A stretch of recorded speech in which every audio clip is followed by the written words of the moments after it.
You know, I love this idea of radical openness, the free exchange of information, the free flow of ideas, creating spaces in which ideas can have sex, as Matt Ridley talks about. And this is huge because it turns out that ideas are just as real as the neurons they inhabit, as James Gleick tells us. You know, a new kingdom rises above the biosphere. The denizens of this kingdom are ideas, because ideas have retained some of the properties of organisms, it turns out. They leap from brain to brain. They compete for the limited resources of our attention. They have infectivity. They have spreading power.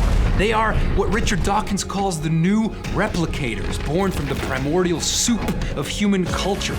Their vector of transmission is language and electronic communications. And though ideas are not made of nucleic acid, they have achieved more evolutionary change, and at a rate that leaves the old gene panting far behind. You know, Ray Kurzweil says our ability to create virtual models in our heads, combined with our modest-looking thumbs, was sufficient to usher in the secondary force of evolution called technology. And it will continue until the entire universe is at our fingertips.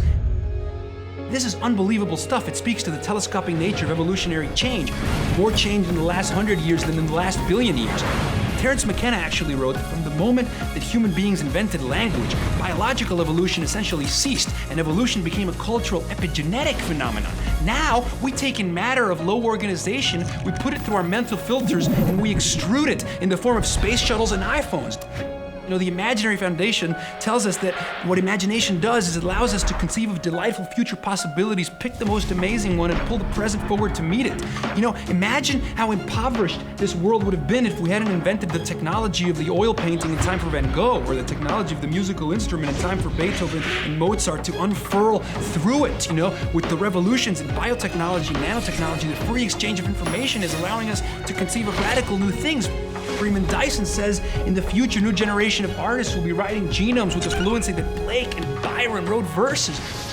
What is great in man, said Nietzsche, is that he is a bridge and not an end. You know, we're on a trajectory smack in the middle between the born and the made, wrote Kevin Kelly. And so radical openness, it's huge. It's a universe of possibility. It's gray infused by color. It's the invisible revealed. It's the mundane blown away by awe. We need to cultivate radical openness as a way of participating and accelerating evolution.